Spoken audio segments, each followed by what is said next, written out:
제34강 지성소 법궤 출애굽기 25장 12절부터 15절.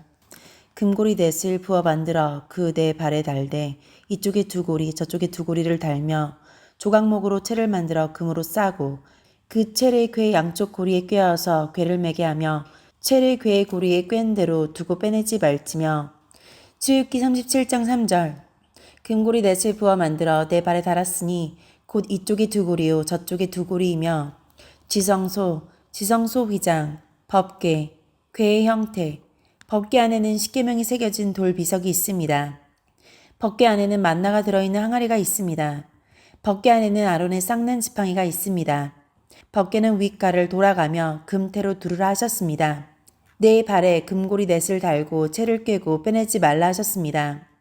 네 발을 더 정확하게 번역하면 밑에 네 모서리입니다. 고리를 달고 채를 꿰어 메어서 옮기게 하셨습니다. 이것은 번제단, 진설병상, 분향단과 마찬가지의 의미입니다. 예수 그리스도의 복음은 어느 한 지역이나 특정 지역에 머무는 것이 아니고 마지막 순간까지 여기저기에 퍼지고 옮겨지는 것입니다. 하나님의 뜻에 따라 구름기둥의 움직임에 따라 복음은 언제든지 어디로든지 전파됩니다. 그것은 사람의 취향이나 뜻에 따르지 않고 전적으로 하나님의 뜻에 따라 이루어지기 때문에 그 일은 하지 않을 수 없으며 막을 수도 없습니다. 복음을 널리 전파하지 않는 교회나 성도는 구름기둥의 이동에 둔감하거나 그것을 알고도 행하지 않는 죄를 범하는 것입니다. 우리는 성령이 어디로 인도하시든지 놓치지 않고 따를 수 있는 깨어있는 영혼이 되어야 합니다. 이것을 염두에 두지 못하고 세상적이고 개인적인 일에 얽매이지 않도록 조심해야 합니다. 법궤를 운반하는 채를 만들어 양평 고리에 꿰고 빼내지 말라고 하신 또 하나의 이유는 법궤를 운반하려 할 때 하나님 앞에서 잘못하여 그 사람이 다치지 않도록 하시기 위함이었습니다. 법궤를 잘못 만졌다가 벌을 받아서 그 자리에서 죽은 사람도 있습니다. 구약시대에는 사람들로 하여금 하나님의 거룩함을 존엄하게 여기게 하시기 위해 이런 방법으로 하나님의 어미를 보여주셨습니다. 신약시대에는 이런 방법을 원칙으로 삼지는 않으시지만 하나님의 거룩하심, 하나님 앞에서 성결해야 함은 오늘날도 마찬가지입니다. 그 채를 어깨에 메고 운반할 수 있는 사람은 반드시 성소에 들어갈 수 있는 거룩한 제사장이어야만 했습니다. 그렇지 못한 사람이 나도 예수를 믿으니 제사장이다 하며 거룩한 제사장만이 해야 할 일을 하려고 할 때 하나님은 결코 기뻐하지 않으시며 용납하지도 않으십니다. 종종 자격이 없는 사람이 그러한 일을 하겠다고 덤비다가 오히려 하나님께 책망과 징벌을 받는 사람이 있습니다. 우리는 언제든지 하나님께서 맡기시는 어떤 일이라도 수행할 수 있는 사람이 되어야 하지만 다듬어지고 치료되고 변화되고 성숙되지 못한 상태에서 거룩한 일을 맡아 해서는 안 됩니다. 그러므로 우리 모든 성도들은 이 금법궤에 채를 메고 운반할 수 있을 정도의 거룩한 사람이 되어야 합니다. 모든 목사와 교회 지도자들은 먼저 자신이 이런 사람이 되기를 항상 힘쓰고 모든 성도가 이런 사람이 되도록 철저하게 양육해야 합니다. 평생 목사와 교회 지도자 일을 했으나 이렇게 금 법궤에 채를 메고 운반할 수 없는 사람들, 즉 성소 바깥에 있는 사람들이나 심지어 성막 울타리 바깥에 있는 사람들만 모아서 성경을 가르치고 예배를 드린다고 하는 사람들이 많이 있습니다.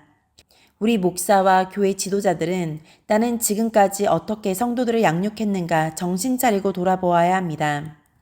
채는 빼내지 않고 항상 꿰어 있게 하셨습니다. 이것은 언제든지 옮겨질 채비가 되어 있게 하신 것입니다. 우리는 주님의 명령이 떨어질 때 언제든지 주님의 복음을 전할 준비를 갖추고 있어야 합니다. 이것은 이스라엘 백성이 어떤 형편에 있는지와 상관없었습니다. 혹시 그들 중에 다급한 일이 벌어진 자들이 있다 해도 채는 항상 꿰어져 있다가 구름기둥이 떠오르면 즉시 짊어지고 이동해야 했습니다. 우리는 인간적이고 개인적인 사정을 너무 자주 앞세워서 복음 전파를 쉽게 미룹니다.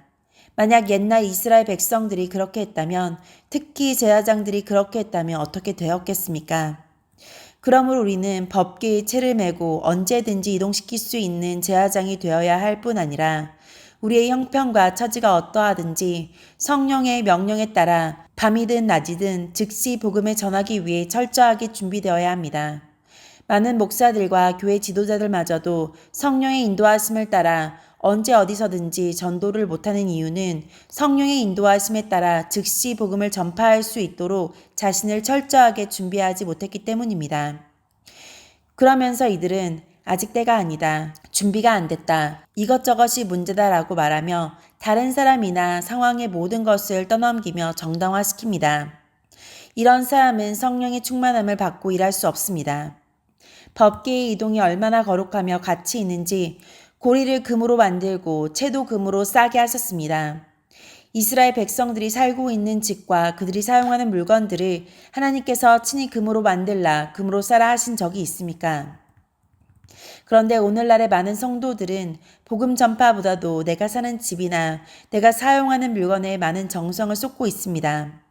많은 주의 종들과 교회 지도자들과 성도들이 자기가 사는 집이나 사용하는 물건이나 의복이나 자기 이름을 위해서 점점 더 값진 금으로 감싸려고 애를 쓰면서도 그것이 얼마나 하나님 앞에서 합당하지 못한지 알아채지 못하고 있습니다. 그러면서 법궤는 보잘것없는 나무로 만들어서 예배당 한쪽 구석에 언제나 붙들어 매놓고 있습니다. 만약 이렇다면 그들은 구름기둥과 전혀 상관없이 자기들의 뜻과 의사대로 하고 있는 것이며 성막과는 상관이 없는 것입니다. 이 얼마나 무서운 말입니까?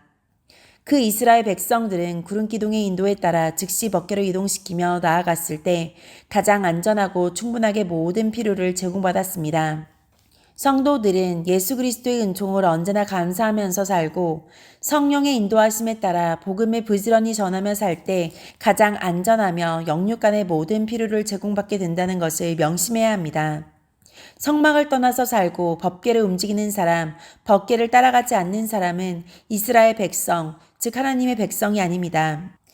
따라서 이런 사람은 하나님의 거룩하고 특별하신 사랑을 누릴 수 없습니다. 오늘날 신앙생활을 한다고 하면서 이런 사람이 많이 있습니다. 법궤는 이스라엘 자손에 의해 이동하지만 그것도 어디까지나 신인 양성을 지니신 예수 그리스도로 말미암아 됩니다. 제사장이라도 그 채를 잡아야만 법궤로 옮길 수 있습니다. 이는 예수 그리스도가 존재하지 않는다면, 즉 예수 그리스도께서 하나님과 죄인 사이를 연결시켜 주심이 없다면 누구도 하나님 앞에 나올 수 없고 죄사함 받을 수 없고 복음을 전파할 수도 없음을 의미합니다. 참으로 모든 것이 하나님의 은혜입니다. 그러므로 주 예수보다 귀한 것이 없다는 신앙 고백이 확실하게 나오지 않는 사람은 이 상소 안에 있는 사람이라고 할 수 없습니다. 예수께서 우리와 하나님, 또한 하나님의 은총과 연결시켜 주시는 것은 누구도 침해하거나 변경시킬 수 없이 하나님의 신적 확정에 의해 확고부동하게 이루어지는 것입니다. 믿는 자의 손과 발을 통해서 복음이 땅끝까지 전파되는 일 역시 그렇습니다. 그러므로 복음을 전파하는 자가 무엇을 두려워하며 무엇의 구원을 받겠습니까? 만일 복음 전파를 막는 자가 있다면 그는 하나님의 가장 거룩하고 중요한 일이 하나님의 신적 권위에 의해 성취되어가는 것을 정면 대적하는 사람이므로 철저하고 무참하게 멸망당할 것입니다. 법궤를 맨 자의 발 밑에서는 흐르는 강물도 끊어졌다는 것과 튼튼했던 여리고 성도 그 법궤 앞에서 무너졌고 어떤 군대도 무용지물이었음도 잊지 말아야 합니다. 땅끝까지 전파하라. 언제 어디서나 전하라. 듣든지 아니 듣든지 전파하라. 때를 얻든지 못 얻든지 전파하라. 모든 족속으로 제자를 삼으라. 가르치라는 말씀들에는 그 무엇도 누구도 복음 전파 앞에서는 문제될 것이 없다는 것과 사람이 보기에는 전혀 효과가 없어 보이는 전도라도 반드시 효과가 있음을 암시하고 있는 것입니다. 그러므로 성도들이여 아직 무기를 구비하지 못했다고 법궤를 메고 나가는 일을 주저하지 맙시다. 사람 수가 적다고 돈이나 먹을 것이나 입을 것이 준비되지 못했다고 미루거나 중단하지 맙시다. 필요한 것을 다 준비하고 환경이 다 알맞게 준비된 다음에 전도에 나서려고 하지 말고 지금 당장 전도해야 한다는 것을 마음에 확실히 새기기 바랍니다. 마음부터 다음에 해도 된다고 생각하고 있으니 어찌 성령께서 인도하시는 대로 즉시 복음을 전파할 수 있겠습니까? 전도는 무기나 돈이나 사람의 수나 지식으로 하는 것이 아니라 예수께서 스스로 하시고 복음 자체가 하는 것입니다. 우리가 메고 나가는 것이, 우리가 외치는 것이 분명히 예수 그리스도의 복음이라면 우리는 언제 어디서나 성공하고 승리합니다. 성경 지식이 좀 부족해도 혹시 중요한 교리를 불충분하게 이해하고 있어도 전도자 자신이 어떤 심각한 문제가 있다 해도 여전히 범죄하고 있는 자라도 복음을 실제로 전하고 있는 사람의 발 밑에서는 예수의 복음을 정직하게 전하고 성령의 인도를 따라 열심히 전파하는 사람의 발 밑에서는 강물이 멈추고 성도 무너지고 어떤 군대도 맥을 못 추게 됩니다. 왜냐하면 그 사람은 보잘것없지만 거룩한 법궤를 메고 나가기 때문입니다. 궤와 궤를 메고 나가는 자, 궤를 돌보는 자에 대한 놀라운 말씀들이 있습니다. 그 궤는 하나님이 임재하고 계시며 하나님의 권능이 함께 하십니다. 역대상 13장 6절 다윗이 온 이스라엘을 거느리고 바알라 곧 유다에 속한 기랏 여아림에 올라가서 여호와 하나님의 궤를 메어오려 하니 이는 여호와께서 두 그룹 사이에 계심으로 그러한 이름으로 일컬음을 받았더라. 역대하 6장 41절 여호와 하나님이여 일어나 들어가사 주의 능력의 궤와 함께 주의 평안한 처소에 계시옵소서. 시편 132편 8절 여호와여 일어나사 주의 권능의 궤와 함께 평안한 곳으로 들어가소서. 그 궤는 여호와께서 두 그룹 사이에 계시는 것이라 했고 그 궤는 주의 능력이 함께 한다고 했습니다. 그래서 주의 능력의 궤라고 했습니다. 따라서 그 궤를 메고 나가는 자 또는 그 궤를 잘 돌보는 자에게도 두 그룹 사이에 계신 여호와께서 능력으로 함께 하시는 것입니다. 이처럼 하나님을 가까이에서 섬기는 자, 이처럼 영광스러운 사람이 어디 있겠습니까? 그러므로 하나님의 권능이 함께하여 성령의 인도를 따라 복음을 정확하게 끊임없이 전하는 사람이야말로 가장 하나님과 가까이 하고 있는 사람이요 하나님의 능력이 함께하는 사람이며 가장 영광스러운 사람입니다. 그 궤는 하나님의 백성을 평안으로 인도합니다.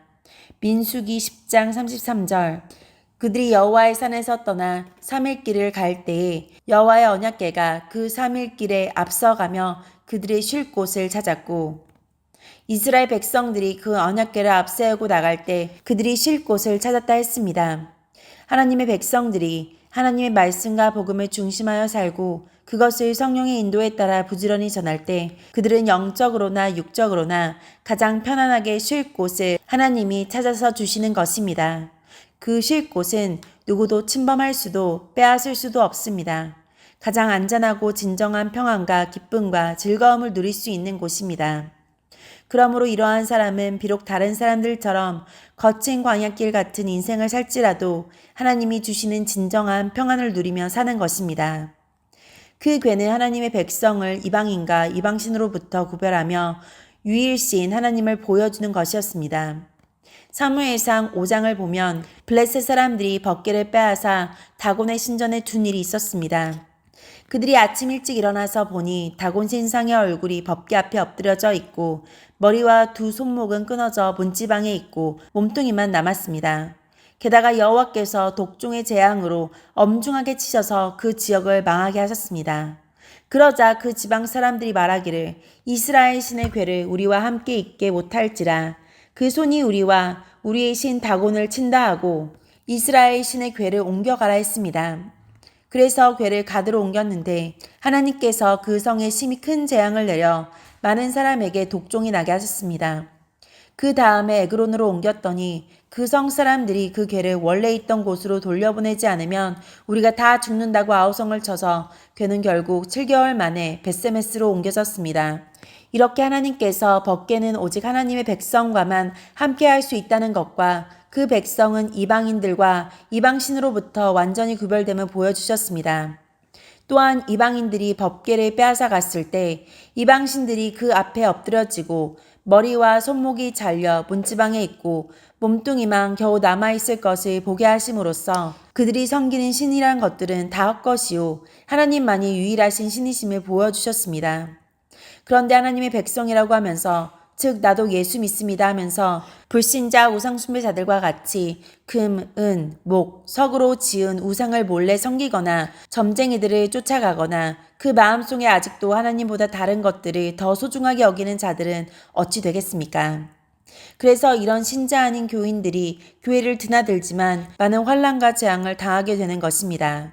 그런데 그러한 자들이 자기가 목회하는 교회에 와서 예배에 참석했을 때, 그래서 수천 명, 수만 명이 모여왔을 때 오히려 그들을 위로하고 격려하며 그들과 그들의 삶에 복을 빌어주는 목사들은 어떤 사람들이겠습니까?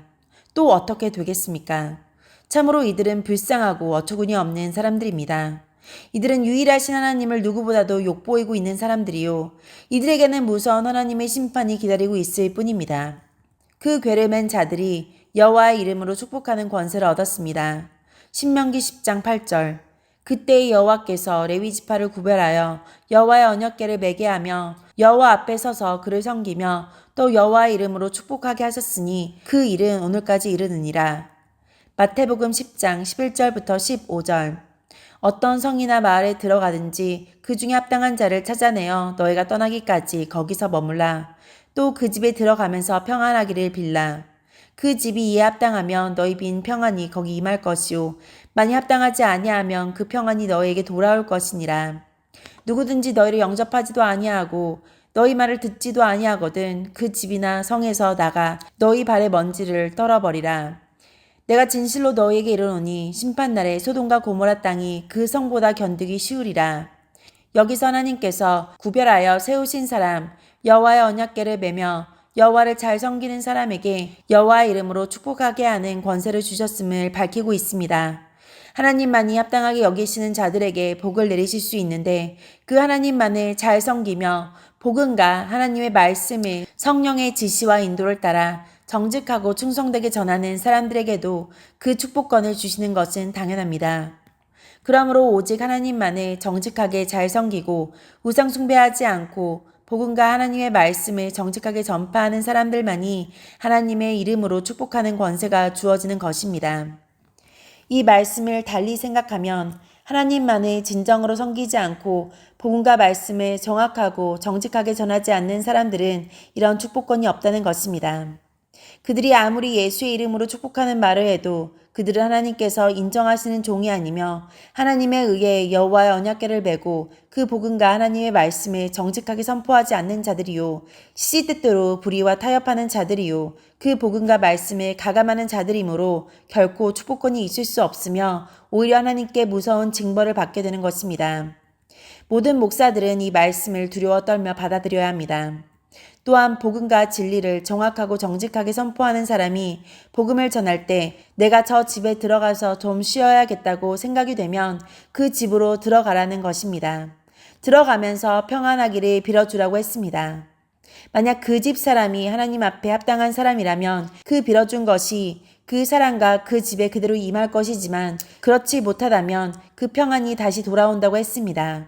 그런데 전도자를 영접하지 않고 그가 전하는 말을 듣지도 않는다면 그 성이나 집에서 나와서 발에 묻은 먼지를 털어버리라 하시며 그들은 소돔과 고모라보다도 더 견디기 어려운 심판을 당하게 되리라고 말씀하셨습니다.